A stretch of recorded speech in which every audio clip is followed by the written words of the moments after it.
to the Movie Babble podcast. I'm your host, Nick Kush, and this time on the pod, we are so back. We have never been more back. Movies are back. We're here to talk about the phenomenon that is Barbenheimer and all the fun that has come with it. It really kind of does feel, we joke every time that movies are back on this podcast. It's been the running bit, but this time it kind of does. It feels like that. Just don't think about the dual SAG and writer strike too much. That's over here. Don't worry about that. But joining me to talk about both these really fun movies today. First, we have he has become Death Destroyer of podcasts. That's Spencer Henderson. What's going on, buddy? Barbenheimer podcast. I thought this was an About My Father podcast. I'm gonna move on. And also joining me, he's a liberated man. He knows crying's not weak. That's Collin Willis. What's going on, buddy? Just living it up in a state of blonde fragility. So Barbenheimer is here. It feels like ever since we saw the first, I guess, behind the scenes image of Ryan Gosling and Margot Robbie in their colorful, I don't even know what those are, those jumpsuits that they're riding around in LA. Ever since those came up, all of us were like, all right, Barbie, it looks like it's going to be the greatest movie of all time. We'll talk about that in a little bit, but I really do think the biggest thing about this entire weekend of movies, which we haven't really seen in a while, is just how big of a deal both of these movies coming out together was for the industry, just people and culture. Just the memes have been incredible. The fact that we have two just polar opposite movies coming out that are both from renowned filmmakers and are about interesting topics. It really does feel like it's just been a fun blend of, I don't even know, it just feels like it's really like a fun thing of culture that we haven't felt in movies in a while. But I know, and a big part of that was doing the double feature, the Barbenheimer double feature, which I had a lot of fun with. I know all of us here did it. I guess I'll put it to you first, Spencer. Kind of what were your experiences going with the double feature? How did you feel on the day? What were your experiences with it? What did you go through? I was pumped that day just because, this double feature, it felt kind of like the Super Bowl to me in a weird way, where it's like, oh, this is like the event I've been preparing for all year, is the Barbenheimer double feature. I thought long and hard about what order to watch the movies in. I ended up doing Oppenheimer first and then Barbie that's second. The correct decision. I got told by some people that was the wrong way to do it, but I stand by my decision, honestly. Yeah, it's an interesting weekend at the movies because, like you said, we have two movies that tonally feel polar opposite from each other. They're both auteur-driven films that feel like they are original, have a vision, and yeah, it was like, it felt reinvigorating to me. Like when I walked out of Barbie at the end of the night, which it's a long day at the movies just because of mostly Oppenheimer, but when I walked out of Barbie, it was like, I just felt like I haven't felt this way in a summer season at the movies since I was like in high school, where I was like walking out of a midnight showing when midnight showings were actually midnight showings. And I'm like just so excited about what I just saw. And it like helps, spoiler alert, that I think both these movies are very good. So to great, very good to great. So that's kind of where I land initially on my thoughts. Yeah, it would have been a massive bummer if both of these movies were just pure shit. That would have sucked so hard. I would agree. Both movies I had a lot of fun with in very different ways. And yeah, it's just been cool to see both these movies do really well. I think Barbie ended up with 160 something at the box office this opening weekend. Oppenheimer was over 80. Sound of Freedom in there with 20, outpacing Mission Impossible. It was just a really good weekend for box office, kind of all around. And it was just really fun just to kind of see people in pink come running into the theater in droves. There's people that were wearing black, and I was like, oh, they're definitely going to see Oppenheimer. It was just really, really fun. But what about you, Colin? How was your day at the theater? It was really exciting to not be the only person excited to go to the movies that weekend. Like, most of my friends are like, yeah, I'll just catch whatever on streaming. But like everyone was amped to be a part of the Thursday night crowd and go see Barbie. And even if they weren't all doing the double feature, like so many of my friends and just like coworkers were like, yeah, I'm going to the movies this weekend. And they were excited for it. And like, this summer has been kind of a disappointment at the box office financially for a lot of things, with indie, flopping, The Flash flopping even harder, and even Mission Impossible taking a while to get its legs. So it's nice to just like see things breaking records that I I don't want to call it non-IP because like it's Barbie, it's an IP, but like this new thing for the movies is that that's not a part of an established franchise is just making so much money, and to see a very non-blockbuster movie in Oppenheimer become a blockbuster movie is really exciting. I'm no stranger to double features. I do those pretty often just because usually it's like, oh, I have one day this month to catch up on a bunch of stuff. But I did it the right way. I did Oppenheimer and then Barbie. I figured it was kind of a shot chaser, get all the press first and then let I'm Just Ken lift your spirits as you go into the rest of the evening. But it was great. Like I had so much fun just being at the movies and being a part of Barbenheimer. I can't imagine doing Oppenheimer second. I'm happy we all agree, because that would have been a point of contention for me. Because that's just, I don't know. We'll get to it in a little bit, but the ending of that movie is just like, I can't imagine doing that second and just ruining the rest of my day. And then going home and going to bed. Yeah. No, that does not sound fun. Yeah, I'll take I'm Just Ken instead. That makes a lot more sense to me. Yeah, it feels like this is the first time in a while that I can remember where there was something like this that was like as big culturally that wasn't like tied to like Marvel or something like that. Like Endgame and Infinity War were huge, and they were probably still bigger than this, but I can't remember the last time something was like the buzz was this big for something that isn't like a superhero movie, and it felt really cool. Interestingly, I saw that one of the last times something like this happened was when The Dark Knight and Mamma Mia opened the same weekend. So I guess Dark Mama walked so Barbenheimer could run, kind of thing. I don't know, but it was really cool. Yeah, you did Oppenheimer first. I went with a few friends. We got drinks, a few beverages in between. I feel like that was just like the right way to decompress after, becoming the destroyer of worlds. And then you just go in and then Barbie just kind of felt like a party. There was just people all in, like my entire screening was just decked out in pink. People were like super excited. There's even just like a lot of guys too, and I was like, good job, guys. You're not the the guys that this movie is making fun of. It was just really fun. It is kind of one of those things where it's like when people are nostalgic and talk about like going to see Jaws in theaters or some shit like that, like, and you're like, all right, like relax, old person, it's okay. But in this situation, it's like, yeah, it's pretty cool. It's pretty cool to be in a theater with a bunch of people. And this feels like, well, we'll see when the next time that happens, because, there's no movies being made currently. So that's tough. But we won't talk about that too much for now.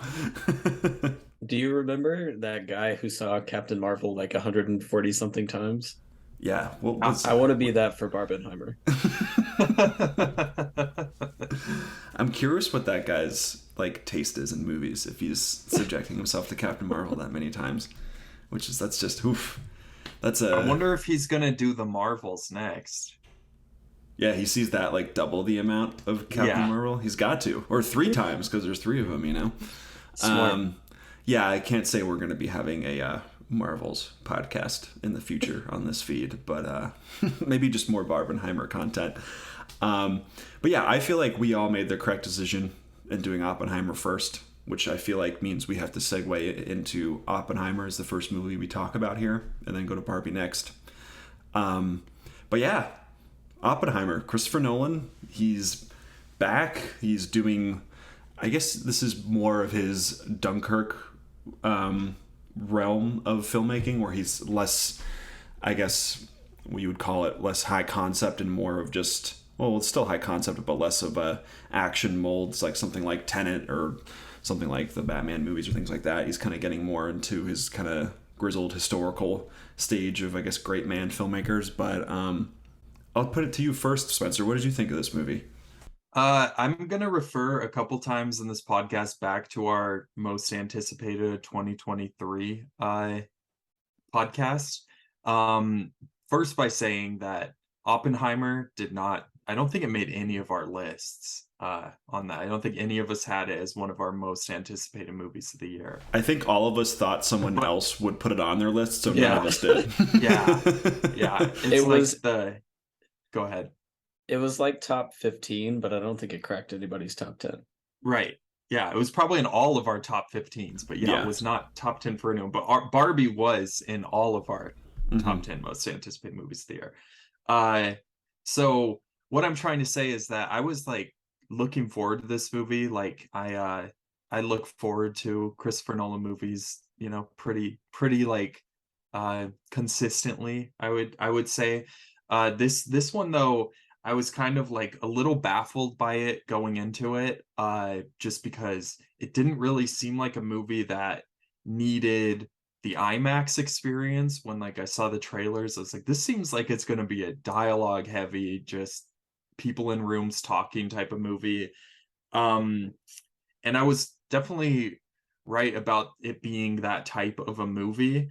But I've seen this movie twice now. I saw it once in standard format. I saw it again yesterday in IMAX, and I'm going to be seeing it again in 70 millimeter.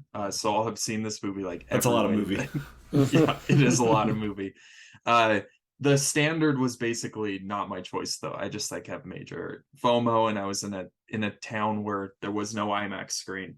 But to add a little more to the preamble, I'm kind of mixed on Christopher Nolan as a filmmaker. Like I always feel really impressed by his movies. I always walk out like, wow, that was exciting, and it's cool to see somebody working on this scale who is so clearly talented and has such a grasp of the visual medium. But I really don't care for Interstellar. The Dark Knight Rises, I think, is kind of a mess. Yep. Yeah, and like Tenet, I liked, but I didn't like love that movie. And so I say all that to say I was blown away, no pun intended, by Oppenheimer. It's my favorite movie of the year so far, and having seen it in IMAX, I completely understand why he decided to tell this story in that format. The first time I watched it standard, I was really impressed by the structure of the movie and the editing of the film, and how, despite the fact that this is a long movie that is driven by dialogue, it felt still pretty thrilling and exciting to me. And the second time I watched it, you're watching on a screen that's multiple stories tall, and so you really pick up on the nuances in the performances, because so much of this movie is close-ups of people's faces, and just like that, watching these small kind of nuanced reactions to things. And so the second time I watched it, I was just completely blown away by the performances. Like every performance of this movie feels just incredible and so well done. And I also find it impressive that it didn't feel like, I had a friend who I was talking to, because we had friends go with us to Barbie, and we were talking and getting a drink and some dinner in between the movies, and she said the word cameos with all the actors. She's like, "Did the cameos feel distracting?" And I almost like threw up in my mouth when she asked me that. Like I was like, the cameos is such a bizarre word to use when you're describing this film, and it impresses me that we have a filmmaker like Christopher Nolan who can get like multiple best actor winning actors and have them in one scene in this movie, or two scenes or whatever. It just like is so, it's like there were people who I didn't even realize were in this movie who just showed up all of a sudden, and they all of them feel like they're not trying to steal the spotlight. They feel very meat and potatoes. We're going to play just this character, and I on top of all that, I kind of sometimes get frustrated when people use the word important when they talk about movies, like, oh, this is an important film, like but this is an important movie. It feels like a movie that could have like influence, especially with how big it's getting, just by kind of starting a conversation with people about the subject matter of the film.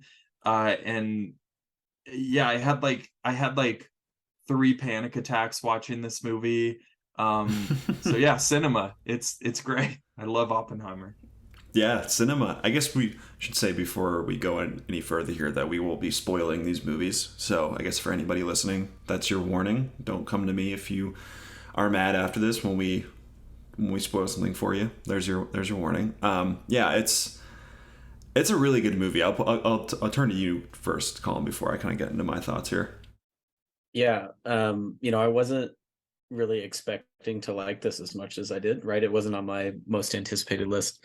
But the closer and closer we got to this weekend, I was like, I'm really excited for this. I knew that Oppenheimer was going to be big when my girlfriend was like, yeah, I'll watch that with you. And she said no to like everything this year. Like every like quote unquote like man movie. Like I had to basically drag her to Mission Impossible.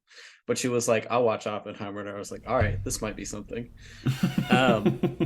And so I ended up seeing it on the Dolby. I want to catch it in 70 millimeter. Unfortunately, I don't have an IMAX near me, which kind of sucks, but I do have 70 millimeter near me. So I'm going to try and take advantage of that before it goes away. But I think like watching this movie, every like 10 minutes or so, an actor you haven't seen in like 5 years shows up and gives the best performance you've ever seen them give.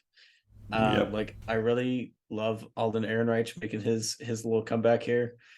I think Benny Safdie is actually really good in this movie. Yes, like, he was one of my favorite parts of this movie, and it was so nice to see him go from Kenobi, where he plays like random guy number 3, to just being given, out of all the supporting characters, like he's pretty high up there in terms of his importance in the story. He's in Kenobi. I mean, he is.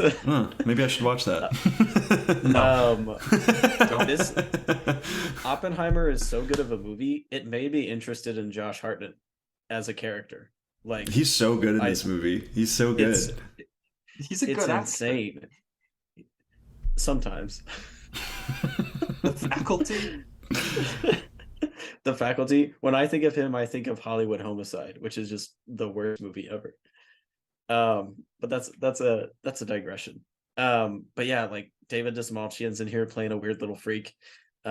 Just everyone is just giving such a good performance, and I think I'm also pretty lukewarm on Nolan most of the time, but this one I was like, no, I feel like genuinely moved by this movie.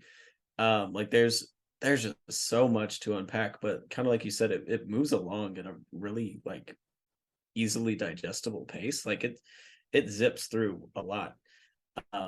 But it's so good. It's one of the few things that I'm like, I want to turn around and watch this again. Like I would do the Barbenheimer double feature again. Like it was such a good time, and I think Oppenheimer is a big part of that.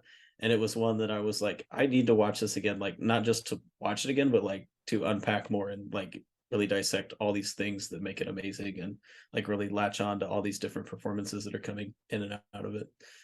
Yeah, it is one of the rare 3-hour movies that doesn't feel like it's 3 hours. Like it really does move, and a lot of that is with is thanks to Jennifer Lame, the editor, and Ludwig Göransson's score. Where they both just keep this movie going. And I'm kind of at the point with Jennifer Lame, like she did Tenet as well. She edited that, but she's like worked on Marriage Story and Hereditary, and I think she worked on Manchester by the Sea too. But it kind of seems like she's like turning into a premier editor at this point. So it's kind of like anything that she does should be kind of appointment viewing, or it would probably be a really good, interesting movie. Yeah, same with you guys. I've kind of been off and on Nolan for a while. I come to this as a guy who likes a lot of his smaller stuff, a lot of his smaller scale movies. I'd probably say The Prestige is my favorite movie of his. But I've kind of struggled with why I don't like him for a really long time. I think part of it is just like the Nolanites or like the Nolan bros. They're just like the worst kind of film fan. Like they've seen 2 movies and they're like, actually, Interstellar or Inception is the most genius thing ever. And I'm like, all right, relax, guys, calm down. So that's definitely part of it. Not gonna lie there. But I think I clicked in when I was watching Oppenheimer because I think this is definitely one of his better movies, and one of the ones I've really liked. But I think he's always been an ideas guy, not an ideals guy.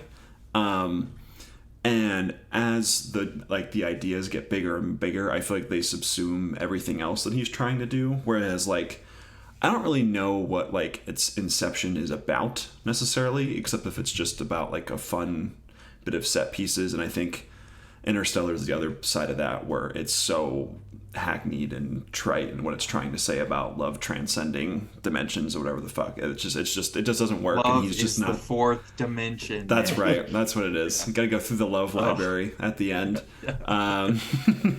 So like, I think as he gets bigger with a lot of his stories, I think it becomes more of a technical exercise for him, and I struggle to see a way into it.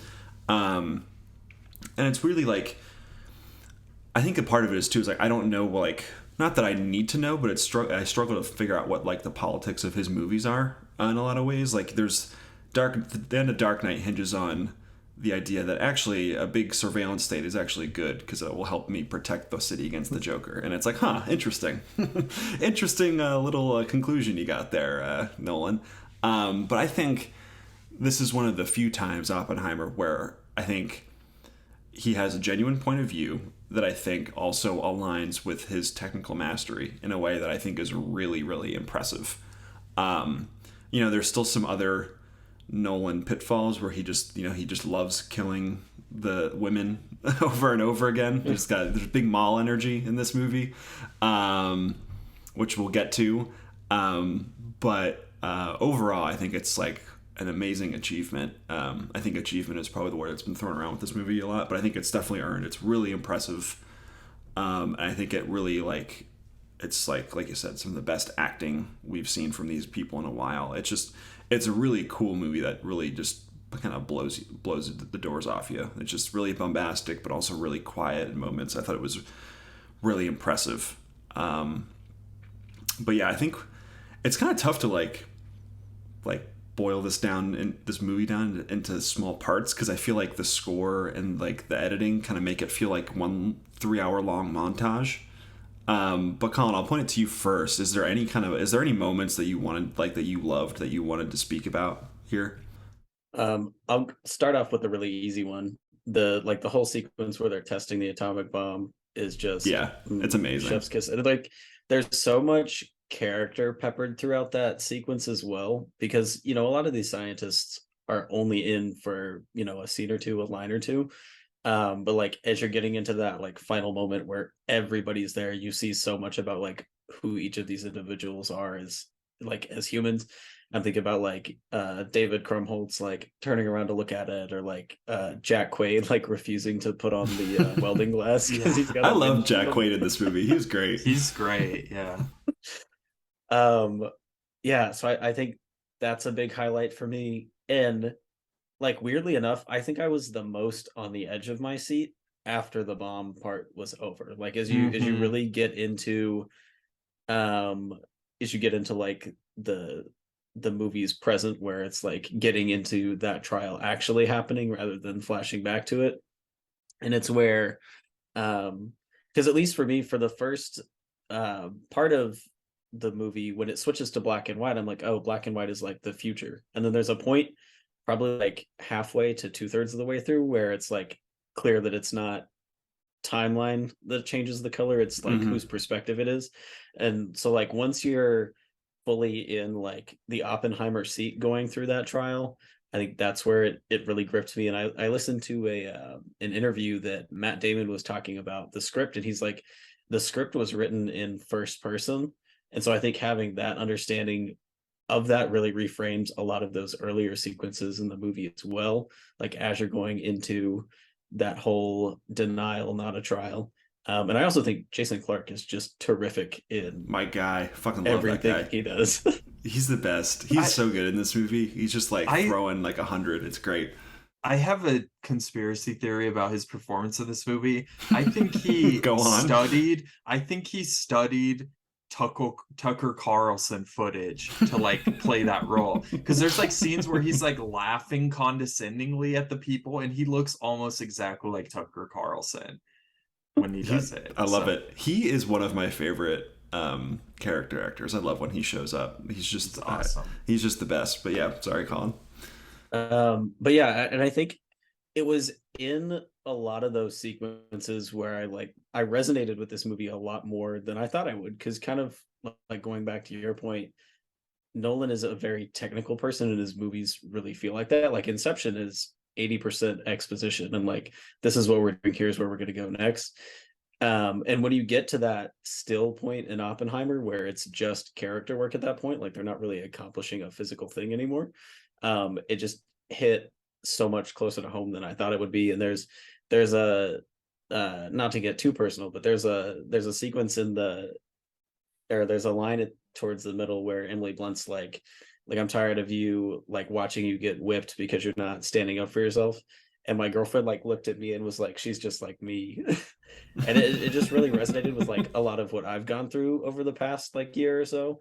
And I was like, damn, is Christopher Nolan making me feel things? Yeah, it is one of the few times where he actually elicits emotion, which I thought was interesting. Other than the bizarre sex scene where Florence Pugh just stops midway to be like, hey, can you read this scripture to me real quick? Which is just insane behavior. Yeah, it is really, I think it really is impressive. And I think a lot of it comes from the, like all the great performances, like Cillian Murphy is just unbelievable in this movie.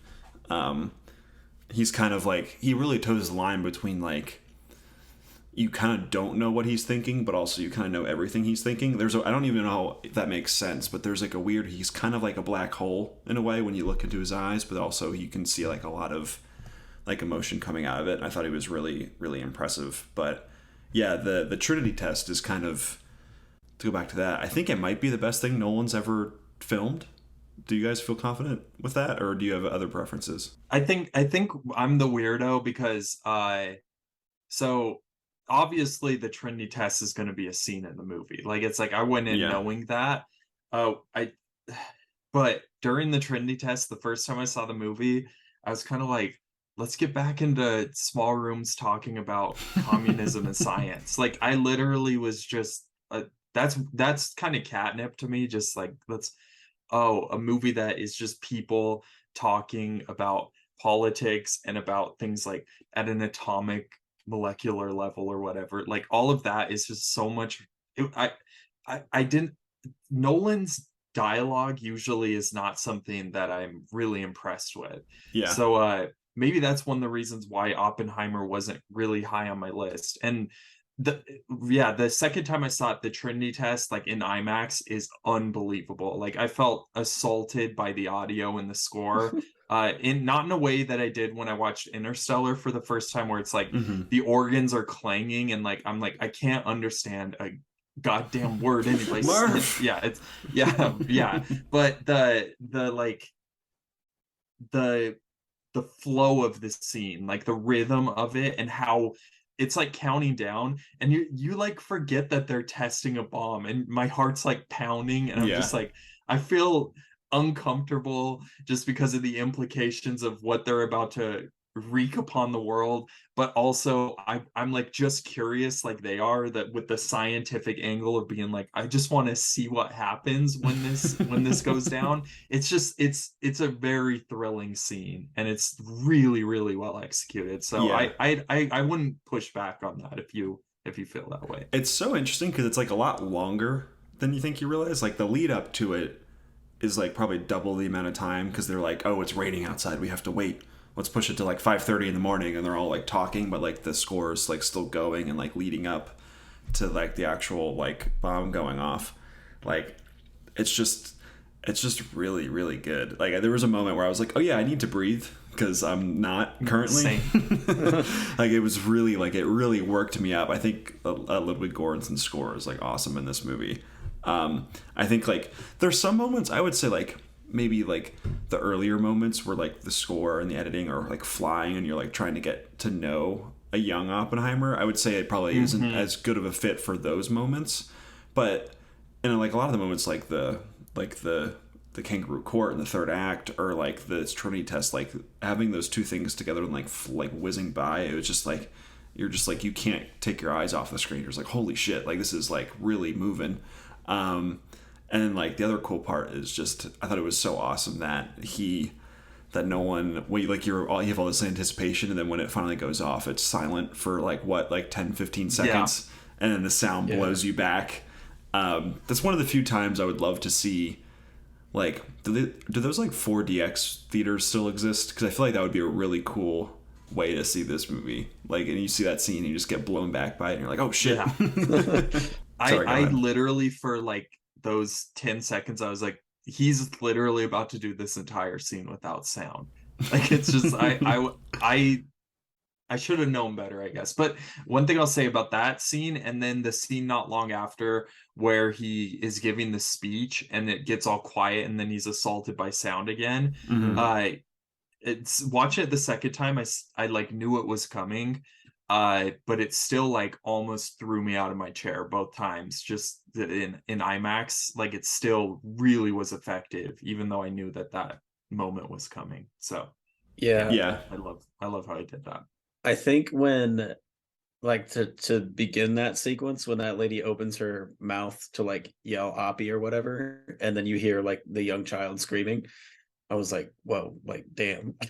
Like it just it kind of stops you in the same way that the sequence with the Trinity test stops you. Like it's powerful movie making, I'm not gonna lie.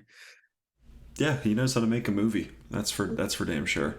I want to kind of go back to Spencer, something you mentioned about how besides the Trinity test, like all of this movie is basically people in rooms talking about communism and science, which, like we said at the top of this, the fact that this movie made $80 million, and that is so crazy. And 2 hours and 40 minutes of it are people talking about the merits of communism, I think is just so fascinating and honestly like pretty cool. Like it's really cool to be able to have a movie like this that actually has like ideas in it be as big as it is. It was really neat, and I think it was really through that I thought it was really interesting in how it frames Oppenheimer kind of in those scenes, because he's kind of framed as someone who's just like intellectually curious but never really puts anything into action. And I think that's like, so I think this is like a really smart way of Nolan kind of undercutting like the great man biopic of it all, because we've seen so many times that where there's the tortured male guy in history who has to create the thing to save the world, and it's like, you know, his wife is just there and getting in the way, and it's just a tired formula at this point. But I think there's a few ways where I think the way that he kind of puts Oppenheimer into scenes I think are really interesting, because he's kind of positioned as a man who is never interested in following through on his morality. Like he really is. He's a guy who is interested in communism, but he doesn't come in all the way. He doesn't really. He's more into the theoretical side of science, and he's so focused on that side of it that he jumps to the idea of doing the Manhattan Project without ever thinking through like the chaos it would cause if they actually pulled this off. Like, he's not a dummy, but he's a guy who doesn't have strong convictions. He's naive, definitely, which I really appreciate. I think it lets you plays that out so nicely throughout, just the like organically through the scenes and how he interacts with people.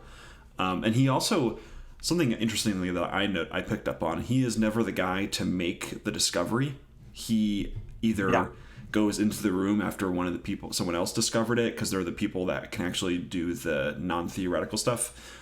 But he's more of like a glorified project manager in this movie, which I thought was really fun. So I think I think this movie is really good in how it does tip its cap to that stuff, but there isn't scenes where it's like Benny Safdie in his Hungarian accent is like, you don't do anything around here, or blah, blah, blah kind of thing. I thought it was just a really nuanced look at someone who would be in that position and how he is only like has a lot to do with it, but he is merely one cog in this machine. I thought it was really fascinating. Not just like that the movie is kind of, you know, showing how the United States is so like, I guess the influence of communism is such a threat throughout this movie, and it's something that's discussed a lot, and how wrong that is. This is a movie that's like the USA is the bad guy. Like at the end of the movie, there's no subtlety with the message. It's like they're the bad guys. They're the ones who basically fucked over the entire world by introducing this type of technology, and then refuse to be transparent about it at every step of the way, despite the word of people who were creating this stuff and how untrustworthy our government is. And like it made $80 million, you know. It's crazy. Like, it's just crazy. It makes me so happy that a movie like that just got so many people's asses in seats, and then it's a lecture, you know. You get out of the movie and you're just like, the final shot of Cillian Murphy's face just like contemplating our doom. It's like that's what it leaves you with, and that's what it wants you to go and have that moment and just be the person laying in bed thinking about the bomb and just being like, the movie could just be called We're Fucked the Movie. Like it's wonderful. I'm so happy it's out. What a wonderful message. I think it's really cool how it unpacks McCarthyism in that way without ever having to be like, and here's a cameo from someone playing Joseph McCarthy. Like I think the closest this ever gets to a cameo like is when they're like, it's a senator from Massachusetts. This feels like a post-credit scene. That was his Robin moment. That's the one line I was like, no, please don't. Like, yeah. But like the way it uses Strauss and it uses those hearings to like really unpack a lot of like the deception going on there, and just like watching Oppenheimer's naivete is he's adamant that like, oh yeah, we should share our findings, and like if I take this one major step, then like everyone's gonna be like, wow, this is dangerous, and then back off. And it's fun watching like the wool get pulled from his eyes as like after the Trinity test and the bomb goes off and they're dropped. And I think that scene with Truman is one of my favorite scenes in the movie, because it's kind of like you have Oppenheimer's work for the government, has been kind of like troubled with the security clearance and everything, but he mostly like he's having fun with Graves. Like he thinks he's like in on what's going on, and then they're like, you know, I think the turning point for him in the movie is when he realizes that like he's not being clued in on when the bombs are getting dropped, and then going into that scene with Truman. And I think for me that's like the first time I've ever seen Truman painted in not a positive light. And I kudos to this movie to, number one, not showing the bombs being dropped in Japan in the first place, but also being the first movie to like question it that I can think of. Because like, you know, there's plenty of bombs are bad movies. But like most movies that deal with this subject matter, and I think a lot of people expected this movie to be like, hell yeah, we're gonna watch the B-29 fly over and everyone's gonna get incinerated, and like I think a lot of people expected this to have like that scene from the Wolverine where he's surviving the nuke come into play. But I really appreciated like it looking at the person who drops the bomb, or like who orders the bomb to be dropped, and looking at the United States' role in really just shattering like the fabric of the world in that decision. Is real powerful stuff. And that's before you get into like Oppenheimer's depression spiral for the last hour of the movie. Yeah, it's rough. Yeah, I love how the movie it questions kind of systems of power in a really interesting way, where there's the other piece where Oppenheimer wants to give to the Spanish refugees because they're dealing with their civil war, but he never questions like the actual system that caused those refugees. He's just like, I want to help those people out. Like he's very much just like a cog in like the machine, as I mentioned before, and you have Truman is like the Truman scene with, shout out to Gary Oldman, just in his old man, I'm gonna wear makeup in every movie phase. It's just great. Gary Oldman is one Stalin appearance away from having played all of Patsu. Yeah, it's funny. I didn't even know he was in this movie, so that was really fun. I didn't know him or Casey Affleck were in this movie, so both of those were like, oh, they're in this movie. That's cool. But yeah, even he, like that scene with Truman where he's like, nobody cares about you. I'm the one who's actually dropping the bomb. So you kind of get that perspective as well. And I thought it was just really, really well done. But I kind of want to get back to someone we haven't really talked about yet, which is Rob Downey Jr.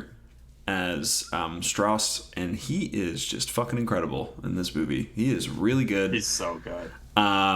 So Sean Coates wrote the review for Oppenheimer for the site, and in his review he said, "Welcome back to real movies, Robert Downey Jr.," which could not be more true.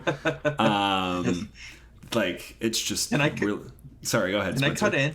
So during the press cycle of this movie, Robert Downey Jr. has been just gushing over Cillian Murphy and how He's been great. Extraordinary of an actor. Yeah, he is. And it's like, yeah, I can't help but just think of him like being in an actual real room on a movie for once, like working with real actors and not in front of just some cold studio green screen, like blue screen hellscape. And yeah, it's awesome to see Robert Downey Jr. in a movie like that actually utilizes his talents in interesting ways, and his performances is elevated by other performances and vice versa. I just thought that was, I think it's funny to see how he's just like, oh my god, this is the best movie I've ever been a part of, but he's been in this vacuum for like 20 years basically. It's like, what, you guys are using sets? What is this? I get to see my surroundings. This is crazy. Yeah, I'm very excited for whatever this next stage is of Downey, because he looks like he's interested in, I mean, he's got all the money in the world now from Iron Man, and he looks like he's just like, I'm gonna be in really interesting movies from here on out. Like, he's in he's in the Park Chan-wook limited series that's coming out next year. Ooh. I believe. He's in that, and I think he's in the new Adam McKay movie that's coming out as well. Which, to be fair, that's the fair response, but I like the synopsis of it. It sounds kind of fun. So we'll see how that goes. But he seems like he is very invested in just doing real projects, which is great. It's really nice, because he's just such an awesome performer. And when was the last time, I guess the first Iron Man, he's actually giving a real performance in that movie, because that movie's definitely a lot scrappier because they didn't know what they were doing at that point. But that's 2008, so it's just, it's 15 years he actually is in a real movie and has a real meaty part. It's just great it's really nice to see him just be awesome in a movie again. Hey, I think he was playing a real character until Iron Man 3.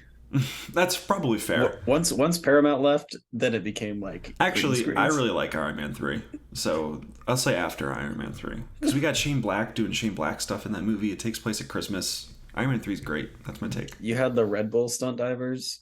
It was like real movies. One more person I want to give a shout out to that I think is going to go underappreciated. Sorry to hijack the Marvel discussion. That's okay. Hijack away, please. Kevin Feige, that's the person. Yeah. That was weird when he showed up in this movie. So, I mean, Oppenheimer is most certainly a dad movie. Absolutely. And the king of the dad movies, Matt Damon, is in this movie. And I just freaking love Matt Damon, you guys. Like, he's so good in this role. Like, he adds kind of the comedic kind of elements that are like subtly, realistically comedic, but he's also just like a giant asshole to everybody, and he's fucking pissed off all the time. Just seems like he's ready to scream at scientists at any given moment. I just thought he was great in this movie, and his final scene at the deposition is just like this really great, like, oh, he basically throws Oppenheimer's ass under the bus and then smiles at him as he leaves, but it's like this touching, like, nice moment between the two of them. And I love how it's like kind of, he's just such a good presence in this movie. He really is. So the first 20-ish minutes for me were a little wonky, if I'll be honest. Like, I wasn't really the young Oppenheimer stuff didn't entirely work for me. I enjoyed when Brana came in as Niels Bohr and it was just like hamming it up. It was really good. But like, it just wasn't working for me. I think a lot of that has to do with it's trying to be really personal and individualized, and I think the score and the editing kind of don't lend to that. So it feels like it just didn't work for me. But as soon as Matt Damon shows up and they have their really good witty back and forth in the lab, I was like, oh, I'm in. Like, cause like I'm the same way with Matt Damon, where he's like, he is kind of getting into this mode of his career where he's in his 50s. He kind of just wants to be in good projects. He doesn't care about necessarily being the lead anymore. So him just showing up and being like your third lead or whatever is just awesome. Like, he's just the best, and he knows exactly the kind of presence to bring because everything around him is so heavy, and he just gets to be like the asshole general who gets to boss everybody around, and he knows how to have fun with that. And it's just great. Matt Damon is a treasure. Love that man. He is. He's really great. Really, really great. Is there any other performances we want to shout out here? I know there's like literally all of Hollywood is in this movie. Yeah, I could just keep going. I mentioned David Krumholtz briefly, but I loved him in this movie. He's great. Yeah. He's really good. Just He's always amazing. offering Oppie food. Just what a guy. For some reason, I also thought Jesse Plemons was in this movie. And I know that in the back of my mind, I was just confusing it with the massive cast of Killers of the Flower Moon. And it got to be the end of the 3 hours, and I was like, why didn't I see him? Like, did I miss him? Yes. But no, yeah, I think, like I mentioned it earlier, but like everybody in this movie, I think is giving something that could contend for the best performance they've given. Like, everyone is just like, and I think it's a lot of it has to do with just how much talent you have that can interact off of each other. And you know, most characters are only going to share one or two scenes, but everyone is just giving the best performance you've seen them give in quite a while. Yeah, and you have Dane DeHaan in here coming back. Him and Josh Hartnett with their own little mini comebacks. When I was watching Hartnett, he was like he looks a lot like Aaron Sorkin in this movie, and I couldn't get it out of my head. It really bothered me, but he's great. Thanks for that. You see it, don't you? He's got like the coiffed blonde hair and the little mini glasses. It makes sense. Yeah. There's like, you have like Matthew Modine isn't just in here randomly. Emily Blunt's great. I loved her in this. Yeah, I guess that's maybe a good segue into things that didn't necessarily work for me. Emily Blunt's great. She's like one of the best actresses we have. I just think that Nolan doesn't know how to write female characters. So that's kind of where I kind of lend my, like, what are my negatives to this movie? It's just like, you know, the whole Florence Pugh subplot is just bizarre to me. Classic mall energy. And then I think Emily Blunt is kind of the wife character, which I think she has her scene at the end where she gets to make fun of Jason Clarke, his pronunciation, which is great. I don't know how you guys feel about either of those two characters, but personally for me, those were probably the weaker points, just because I don't think he knows how to write female characters as well as he likes to write about them bros who love science. So yeah, I agree. He's not as good at writing women as he is men. Most of the time, I definitely agree with that. But no, I love, like, one of my favorite moments in the movie is the handshake rejection at the end of the movie. That's a good scene. That was such a good moment. And it's like, she's just great in the movie. Like, I get her character is underserved, but it's like, I don't know, she's very much a side character, just like all of the other characters other than Oppenheimer and kind of, you know, Lewis Strauss are. So yeah, I kind of give it a slight pass for it. Yeah, Florence Pugh, I would kind of maybe agree with you. I think that she was not, it felt kind of like you had to put it in there, but Christopher Nolan really, it was just kind of like those scenes were okay. Yeah, it happened, that's for sure. It never felt like she had much more development than Don't Give Me Flowers. Which was a nice runner, but doesn't really lend itself to a full character. I know Zach Braff was screaming in that scene with them on the chair. It's the Breaking Bad meme with Walter White just screaming out the window.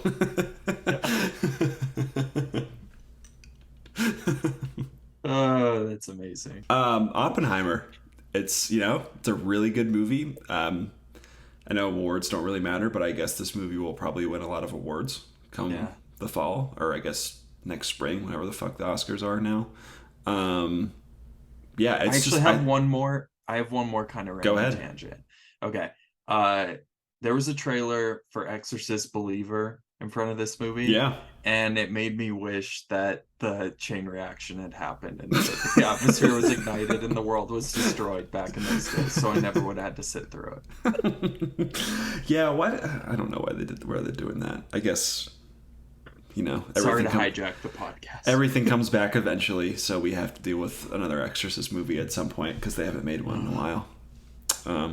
Collin, do you have any Exorcist thoughts? Not really. I can't wait for the Oppenheimer reboot. In 20 years, the requel. That'd be great. That'd be really good. Just it's the other half of it is like when he's just like not doing science stuff. It's just him reading a newspaper. It's like a coming of age movie. the coming of like the final act is like this like victorious like, oh, he dropped the bomb, he became something, and it's like, oh no. Oh no. He's like a 5-year-old. He's like, all I wanted to do was drop bombs. My God, he'll get his chance someday. I think that's about time where we move on to Barbie and end this nonsense. So yeah, with the second half of this double feature, Barbie, one of our most anticipated movies of the year, Greta Gerwig's third movie, Margot Robbie, Ryan Gosling, a bunch of other people also named Barbie and Ken. Colin, I'll put it to you first. What are your thoughts on Barbie? So yeah, this is one that was in all of our most anticipated lists. And I think that's pretty much solely due to Greta Gerwig's involvement. Yeah. I think had anyone else's name been attached to this, I would not have been nearly as interested. But I think like that scene in Little Women where Bob Odenkirk comes in is just like one of the happiest, just like the best, purely emotional moments to have ever existed. And so I was like, if you can even bring an ounce of that to Barbie, it's gonna be great. So I was all on board. I mean, the cast was phenomenal. Like kind of like Oppenheimer, everyone's kind of in this movie, which is pretty cool. But yeah, it just looked like a good time. It was a lot of fun. I love like how into it people were. Whereas I think Oppenheimer got more attention because of the whole Barbenheimer thing, because Barbie's a little bit more recognizable than J. Robert Oppenheimer. A little bit. But yeah, it's nice to see this like spiral into this massive cultural event. Like I don't think, based on the top performers at the box office the past few years, anybody would have expected Barbie to be like a serious contender. And it makes me think of like the 90s where you could have something like Men in Black is the highest grossing movie of the summer, like, which was, the original was its own thing, or like in 1988, Who Framed Roger Rabbit was the highest grossing movie of the summer. Like, you don't expect movies like that to be able to be these big, massive things and compete with the tentpoles. But in a world where we're watching Indiana Jones flounder, Barbie is just destroying everything in its path, which is pretty cool to watch. Yeah, I had a lot of fun with this movie. Certainly not perfect. I'd say of the three Greta Gerwig movies, it's probably my least favorite. But, Lady Bird and Little Women are probably two of the best movies of the last decade. So that's kind of tough to beat those two. But yeah, I had a lot of fun with this movie. It's a little shaggier. It's not as like structurally, it's not as coherent as those two movies. But it's really, really fun. I was just kind of excited to see a big studio comedy again. Like it dawned on me like in the middle of this where it's like my brain just isn't used to just like watching big comedies in theaters anymore because they just like don't come out anymore. I still haven't had a chance to see No Hard Feelings. I need to fix that, but maybe that would have been a good primer. But it's like we just don't get a lot of these movies, like just big broad funny movies. Like I was like, you see Will Ferrell as the Mattel CEO character, and he's just really funny, and it's like, oh yeah, Will Ferrell hasn't been able to be funny in a movie in like 10 years because there hasn't been really movies for him to do that in. Like probably like his last funny movie was like what, The Other Guys, maybe, and that was like 2010.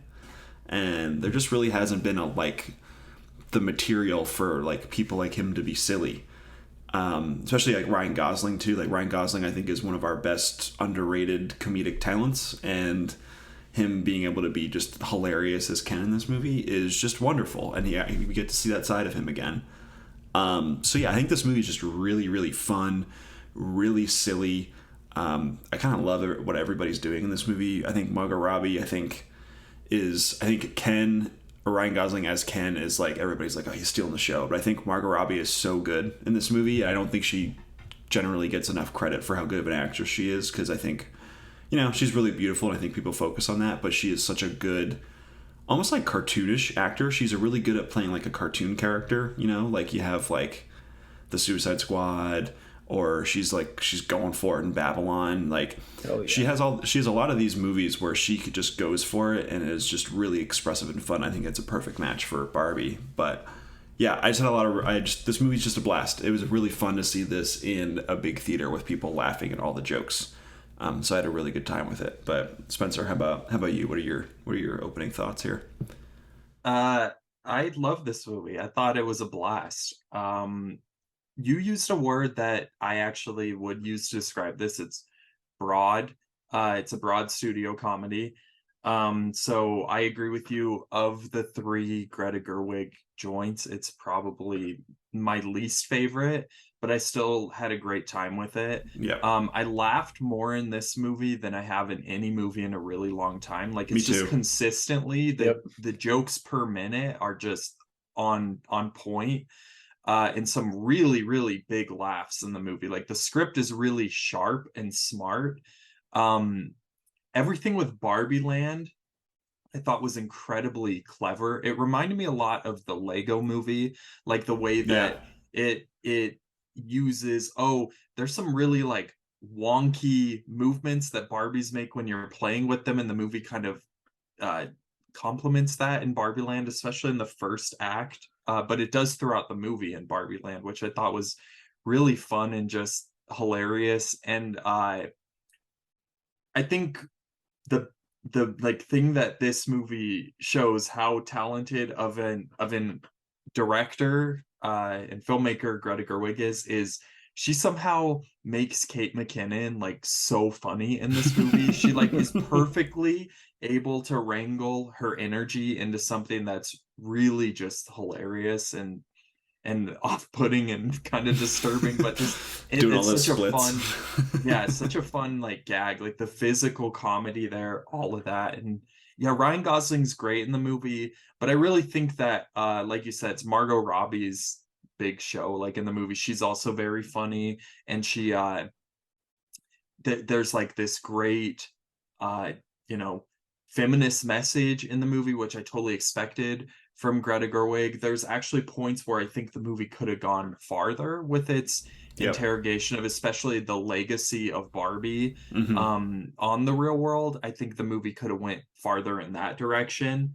But for a broad studio comedy, we don't really see too often something that is having conversations of this kind. I think it's really positive to have a movie like this out there for little girls and even for older girls or for men to watch and go see. And like it talks about our world and the patriarchy and these kind of big concepts about how capitalism is structured and how it's like so inherently flawed in these structures, and how it might be something that is like really, really almost even undoable to break down these structures, and you just have to exist in them and figure out who you are. And I think that that's a really great, positive, interesting message that the movie has. So it was great. I'm a Greta Gerwig member of the Greta Gerwig cult, I suppose. Like I think she's just incredible, and yeah, it's cool to see her tackle something this big. I don't think we've really touched yet on the production design, which has been touched on a lot. It's awesome. It's incredible. Like, it's awards worthy. Barbie Land is just such a colorful, vibrant, fun place to be. And that's kind of like the contrast to the two movies. Once again, it's just like, so it's, you can tell she is really influenced by classic Hollywood, the golden age of Hollywood. And I think that it has such a unique visual style, and so it really impressed me on that level. Yeah, there's a lot of like Jacques Demy movies. I mean, you have the "I'm Just Ken" scene, which literally just looks like the Gene Kelly, Sid Charisse, like long, like wavy robe dance and singing in the rain. Like he's in black and they're like in this like pink soundscape. Like it looks exactly the same. So it's like, oh, like she's like pulling from like all of like these great movies. It's like, you're right. Like it is amazing to have a Barbie movie that has so many intentional like references to like amazing movies like that, and also has like actually interesting ideas about things. Like, who would have thought? You know, like, I mean, as soon as, I think that's why we all were excited, because we know Greta Gerwig and she's wanted to do that kind of thing. And this movie is very much a Greta Gerwig movie, where it's trying to figure out your identity, all these ideas of womanhood, trying to find your place in the world. Like all of these, like Little Women, Lady Bird, and Barbie are all very much of a piece in that way. And so it's really cool to kind of see that in like this very corporate driven movie, which is, you know, it's great to just see those personal touches. So yeah, I really appreciate that. And like you said, like this movie is just really funny. Like I think we could be on this podcast for forever just talking about all the gags. I love the Mojo Dojo Casa House. It's like really really great. Just Ken's occupation being beach is just really it's just wonderful. The Snyder Cut joke. Yeah, the Snyder Cut joke was incredible. Yeah. And then like, the Godfather joke too. And those were so good. And and then they're all singing the Matchbox 20 song with the guitar. It's really, really funny. It just made me laugh really hard. I laughed probably a little too hard at the Justice League joke. Like my wife like turned over to me. She's like, "Are you okay?" And I'm like, "It's really good. Same. Don't worry about it." Yeah. You didn't have to sit through the cinematic whatever the fuck 4 hours that is the Zack Snyder Justice League. So good for you. I'm happy that joke didn't land as well. Good for you. This is the first movie in a while that was like a laugh out loud theater experience. Like, you know, I saw No Hard Feelings like a month ago, and that got like nose breathing, you know, that kind of laughing. But Barbie, I was dying in a way that I haven't died since like Everything Everywhere All at Once. But just like it was just so funny, and it reminds me a lot of older comedies where it's like a bunch of stars coming together, you know, something that's like a What's Up Doc or It's a Mad Mad World. Yeah, I think I forgot a mad in there. Mad you forgot 10 of them.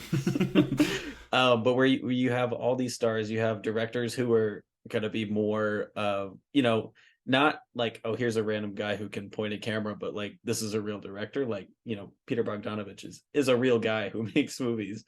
And so it reminded me that like there's a lot of art to that older style of comedy, rather than just here's a bunch of funny things we wrote down on paper. And I think, kind of like you said, the set design and the way they like play with the Barbie world are a lot of that.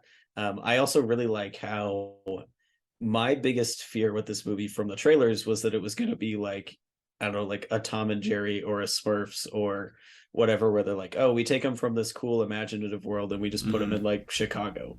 And they did that for so little of this movie, and it was so refreshing. Like they don't care about the real world at all. Like they're there for so little of the movie. They're going back to the Barbie land or Barbie world and just like living it up with this fantastical world. And I think that was one of the best decisions they made with this movie, was like doubling down on the nature of Barbies and like spending time in that world rather than trying to do like a fish out of water in ours. Yeah, I thought it was really funny how I think a lot of other movies would make like the Mattel stuff like that would be the driving like plot, like thrust of the plot. And this movie is like entirely uninterested with it. It's like, oh yeah, they're there, don't worry about it. Like if like by the third act, it's kind of like you forget about that the Mattel people are even in Barbie Land, and it's like, oh yeah, they're just here, it doesn't matter, like they're just kind of part of the story. And I love like how they like yada yada, like how they get from Barbie Land to the real world, and they're like yeah, just do it in reverse and you get back. And it's like, wait, what is this like portal? And they're like, don't worry about that, it's not important. And I just think it's just really like it really does have like, there are like, you're right, Colin, where there are a lot of those movies where cartoon characters or whatever go to the real world, and the entire movie is like, whoa, I'm Tom and I'm in New York and this is crazy. I just pitch that to a studio executive. Well, that happened. The Tom and Jerry movie that came out a couple years ago. I'm reminded of Pickle. The American Pickle. I actually kind of like that movie. Wow, that was a blast. I haven't thought about that movie in a while. I'm reminded of the beginning of Tom and Jerry, where a pigeon breaks the fourth wall and starts singing "Can I Kick It?" And it's just the worst. That's the first 15 minutes or 15 seconds of the movie, and it's just the worst thing ever.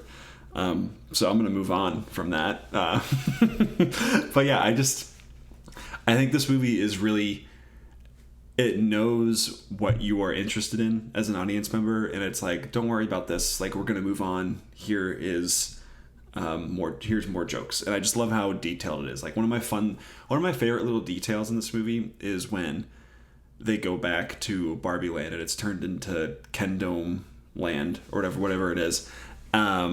Everything's all douchey and frat bro, and Simu Liu's Ken just has he has the chin strap beard, and nobody ever remarks upon it. Like it just exists now. Yeah, and it's part of his character. And it's really funny. There's a bunch of stuff like that I'm sure I would catch more of it if you watch this a bunch more times. But it's really.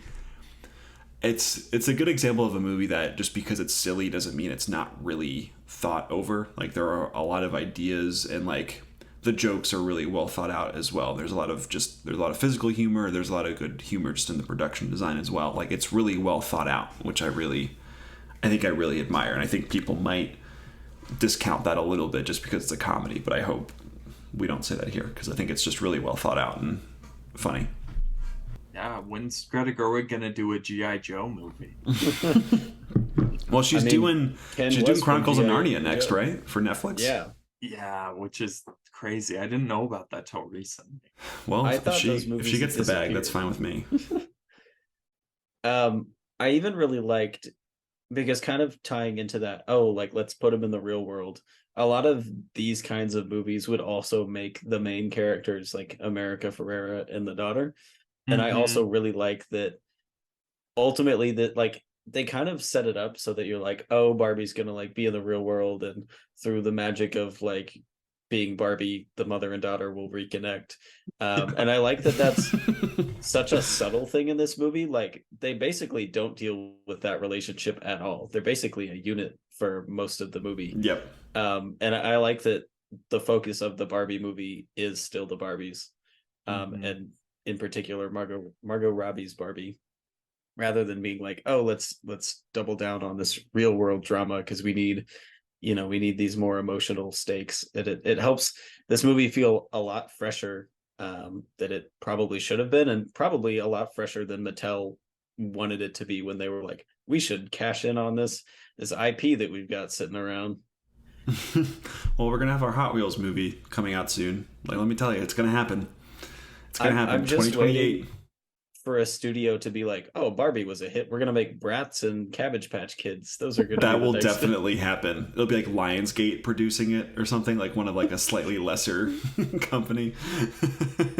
I was just going to say, that's what the horrifying implications of Barbenheimer is what inconceivable lessons are the studios going to take from this that are just the completely wrong things. Like Colin's right, we're definitely in a Bratz movie, like it's happening. Polly Pockets movie, like all that. Then they just have no understanding of what makes it like actually work, which I think is, Barbie's kind of about that too, with all the Will Ferrell Mattel subplot. So yeah. Do you guys have a favorite moment that you wanted to mention from the movie that we haven't mentioned already? I think one of my favorite jokes is where Ken kind of becomes self-actualized and Will Ferrell's like, no, we're not going to do that. It's a horrible idea. And the guy just shows them a chart and he's like, this is how much money we're going to make. And then he's like, yeah, we're in. That's my favorite part of I do like how, like, the Mattel stuff, it's like, it almost seems like they're forgetting about them. Like, the script isn't like accounting for them anymore, but it's actually just like, oh, these people are dumb and they're just gonna it's gonna resolve the plot's gonna resolve itself, and they're gonna figure out the way to make money off of it, which I just thought was really funny. It was just really, really funny. Will Ferrell is really good in this movie. It was really good to see him have actual material again. It made me happy. I think that the funniest recurring joke to me was just how obsessed Ken was with horses. Like, he turns the Mount Rushmore of Barbie Land into horses. Like, when he becomes like Emperor of Kingdom or whatever. Like, I love how he views that as like the ultimate sign of masculinity. Which is just hilarious. I love how at the end he's like, yeah, I wasn't interested in the whole patriarchy thing when I learned it wasn't just about horses or whatever he says. I loved when he first learns about the patriarchy and he sees people lifting and high-fiving each other, and then there's like a Rocky poster and then a big flash of like Bill Clinton on a big on a big screen somewhere. It's really funny. I just laughed really, really hard. It was really good. He's wearing Rocky's fur coat, like when he gets back to Barbie Land in the next scene. The stuff about I know we mentioned it earlier, but like when they're like, "You've never seen The Godfather?" and it's like, well, I've definitely done that in my life, so here we are. There were points that I was like, oh, yeah, this movie's making fun of me, but it was like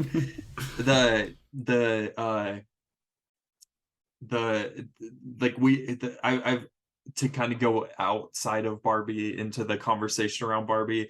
The other day I was like scrolling through YouTube and I saw like a Jeremy Johns like Barbie review thumbnail, and I was like, we live in hell. It's just the worst. It's like, I'm not watching this. You couldn't pay me to watch this. And so it feels like there's like a self-aware element to this movie about the stupid shit men do that just is so specific and pointed. I loved it. I had when America Ferrera is doing her long speech, I just had an image of like somebody who religiously watches Tucker Carlson, just like steam coming out of their ears. Yeah.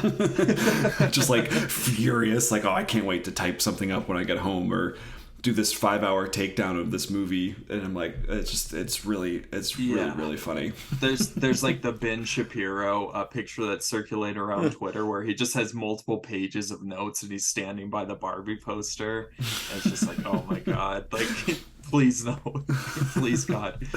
Yeah, see, that's why I'm just not on the artist formerly known as Twitter anymore. So you just don't have to deal with that, and it's great. Yeah. And I just get to enjoy this movie, and it's just wonderful.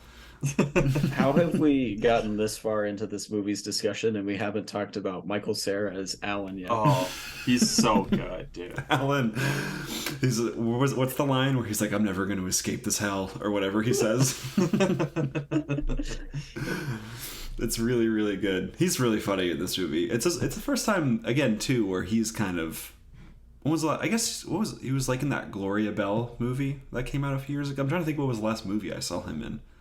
That was a poll, wasn't it? That was a deep cut. It was like he was in that. I watched that, but I do not remember him in it. It's in Molly's Game.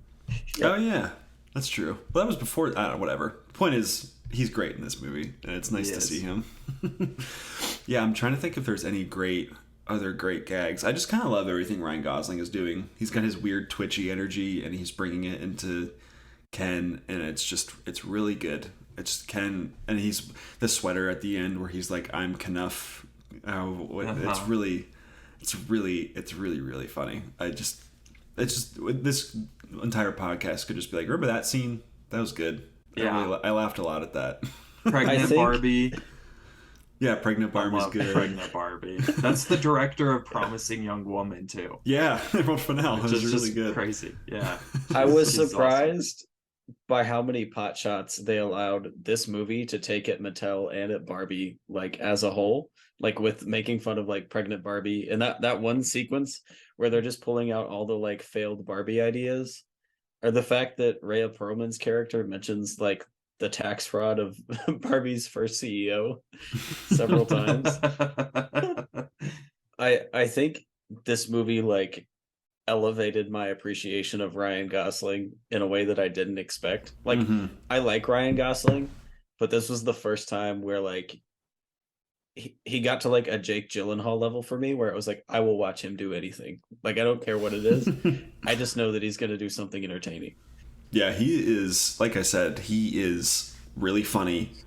And I wish more movies would let him do that. Like, so it's just like, he seems like he's kind of in a, not in like a get the bag zone, but he's like, you know, he's in The Gray Man, he's in Barbie, I think he's in the new David Leitch movie that's coming out next year, or maybe not next year anymore because of the strike and everything. But it seems like he's kind of coming back into like bigger movies where he's like the center of the frame. So I'm like, oh, this is great. He's just a fun, like, you have all of you like your Marvel people, like your Chris Evanses and Hemsworths, but he does have a different energy than those people, and I just like seeing him, and I think he's just a really good screen partner. I think people forgot that he can sing. Yeah, like this man was in La La Land. Like he's not a stranger to music, but everyone's like, wow, like I had no idea when he started singing. I was like, come on, guys, like yeah, Mickey Mouse Clubhouse. Or was that? Did he sing in that too? Probably. Yeah, he's. I think I'm Just Ken. That whole sequence is just my favorite part. I think that's like the normie pick, but it's just so good, and it's like 5 minutes long. And then it's intercut with the big fight on the beach where he's like giving people titty twisters.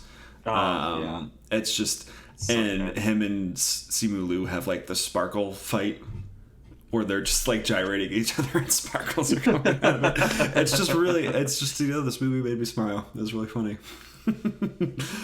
Before we head out of here, we thought, because, you know, the whole Barbenheimer thing is just a wonderful craze that I think just everybody is really enjoying. So we thought, or mostly I thought, because I was the one who came up with the whole rundown here.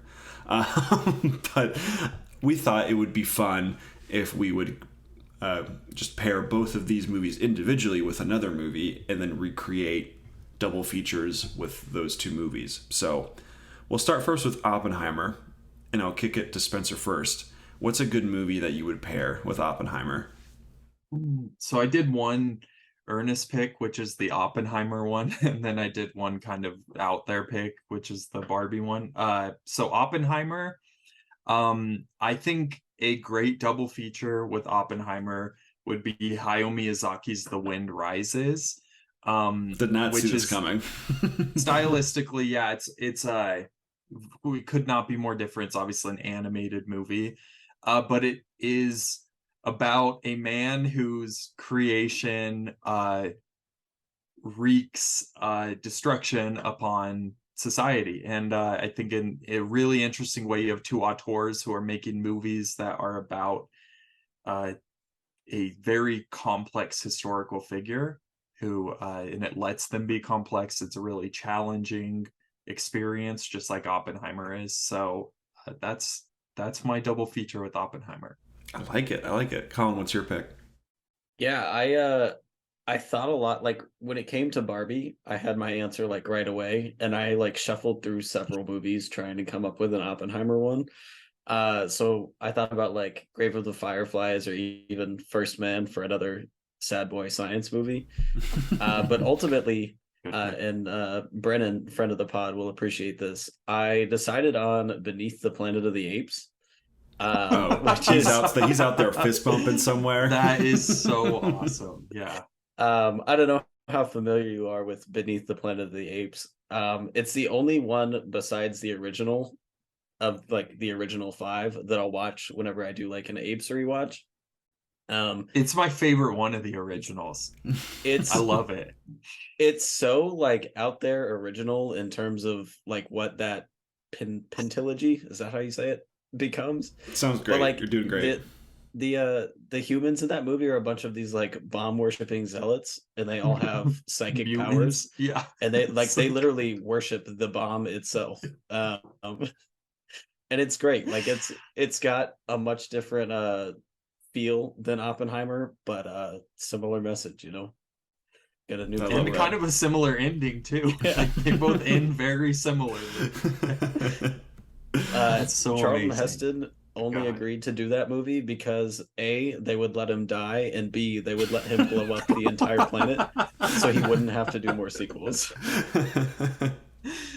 So he's got he has huge Daniel Craig Bond energy where it's like, God damn it, I'll kill myself if I'm doing another one of these. But after only one movie, yeah, it's like, but then he's like, oh, you're gonna pay me $50 million to do No Time to Die? Okay, I'll come back. And then I'll die. I guess spoilers for No Time to Die, sorry for anybody listening. Yeah, my pick I think is a pretty easy one, but I went with JFK, which, funny enough, Spencer and I were watching it individually at the exact same time the other night. We did not talk about it beforehand. Each other, yeah. It's just very bizarre. That's the real conspiracy. Yeah, yeah. You know, Oppenheimer and JFK, both really historically accurate movies. No, I think when I was watching this time, I think I realized that I had never fully seen it all the way through. I mean, it's one of those movies where there's just so many great individual scenes that you kind of pop in, and it's also longer than Oppenheimer, so it's a long movie. That's a long double feature. That's what I was thinking. Like 15 hours of movies right there. But I think they're both stylistically like so similar in that the editing and the scores of each just are so propulsive, and like you have John Williams' score in JFK, which is just unbelievable, and especially in the courtroom scene at the end, it's just so good. Both movies just like fly by and are so like weirdly like unbelievably entertaining, even though they're like both about like the soul of a country in a lot of ways. And you know, the guy at the end of it is shunned by his government in a lot of different ways. There's a lot there, and also just JFK is just, you know, it's a banger. You have Mr. X in there. Just I always forget that X scene is like 20 minutes long. Like it's it just keeps the going. Best scene in the movie, though. It's so good. It's might be the best scene ever. You know, yeah, it's kind of in amazing. The running. And you know, it's the Oliver Stone Coke energy is incredible. He's an interesting guy to say the least. But I thought JFK is a really good pick with that. But we'll move to Barbie next, which I feel like I'll go ahead because I feel like you guys will probably have better picks than me. So we'll get mine out of the way. But I went with The Nice Guys, mostly just because it's just two movies where Ryan Gosling just gets to be hilarious. Just let this guy be funny. He just gets to be the lowly sidekick who just gets into silly hijinks. I think weirdly The Nice Guys is probably one of my comfort movies. It's just really, really funny. And I think before Ken, like this is like Ryan Gosling is like one of the funniest performances of the 2010s. Like it is just... He is hilarious in this movie, and he's going for it, and him and Russell Crowe are just so good together. Yeah, I think just the connective tissue here is just, I just love seeing Ryan Gosling just be a silly guy. And so it's just The Nice Guys. I think a lot of people have seen it, but since it came out when it bombed in theaters, but it is just really terrific movie, and Ryan Gosling is just really, really funny in it. But I'll point it to Collin next. What's your pick here? So for Barbie, I decided to go with 9 to 5. I think they're both like pretty. It's really early to call it, but I think like gonna be a generation-defining comedy to a certain degree, especially in terms of like female leads and being a little bit. I don't like the word edgy, but like a little bit more progressive in how it's portraying itself and its message. Mm-hmm. But yeah, 9 to 5 is just like a wacky movie. I watched it for the first time like a month or two ago. stupidly funny. Like there's just insane things like that. There's a sex swing that is basically a character in that movie. And then you've got all three of the leads, Dolly Parton, Jane Fonda, and Lily Tomlin, just being their best selves. I'd watch Lily Tomlin do anything. One of my guilty pleasure movies that I used to watch as a kid is The Beverly Hillbillies, which, if you don't know, is a terrible movie. But Lily Tomlin is fantastic. And I think, like, in terms of like how I think 9 to 5 has a much meaner spirit to it. It's like a lot more satirical, whereas Barbie's a little bit more spoon-fed. But I think they're nice. It'd be a nice like throwback with something a little bit newer. That's a good pick. I like that one. Spencer, how about you? Okay, well, I was hoping I would be the first to go with this one because this is kind of the silly answer, but no, I wanted to keep the spirit of the whole Barbenheimer kind of thing alive, like having kind of a tonal, polar opposite movie. So I went with Paul Schrader's Mishima: A Life in 4 Chapters, which is actually the last movie that I watched. But it was crazy how many times I thought of Barbie watching this movie. On one level, it's because the production design is very abstract and very heightened, and it looks kind of like a dollhouse in a lot of points in the same way that Barbie does. But it also holds it kind of like Oppenheimer. It's about the impacts of like just the bomb that they caused on Japanese society, and yeah, it would I feel they would work way better together than most people would expect. So that's my pick. I wonder what Paul Schrader thinks about Barbie. Is there a Facebook post about that yet? I saw a tweet that Barbie was the first 3-quadrant movie, and the 3rd quadrant was Paul Schrader. He does like it. I can't confirm. That's great, because I know he loves Oppenheimer. Like before its release, and it was like the most important movie of like the last decade or whatever. So of the century. He said of the century. Yeah. Well, I love that man. He's bizarre, but I love that man so much. Well, I think that about wraps it up for us here. Do you guys have any other Barbenheimer thoughts? Any overarching ideas? I hope that we have an event that's like a non-tentpole event like this more often, because this was a lot of fun, and it'd be cool to see. I hate using the word original because like it's Barbie, it's not original, but like something that's new and hasn't been movie-fied yet. It'd be cool to see more of that, just become so big and become something that's like larger than the movies themselves, becoming a Barbenheimer or something similar. Yeah, I can't remember the last time I got a group of people together to go see a movie, then have like drinks, and then like it's been a minute. So this was real nice. Like I said at the top, movies are back. Just don't think about the writer strikes at all. Or the SAG strike. Yeah, don't think about any of the strikes. Don't think about how nothing's happening. Don't think about workers' rights. Exactly. Communism is evil. Right. That's the idea of Oppenheimer. Yep. But bombs I guess actually keep us safer. Yeah. Listen, bombs, they're great. Well, I think that about does it for us this time. Thank you, everybody out there, for listening. As always, you can check out everything we do on moviebabble.com. You can find us on all the social media. Search for us. You'll find it. But thank you to Collin and Spencer. And until next time, thank you for listening.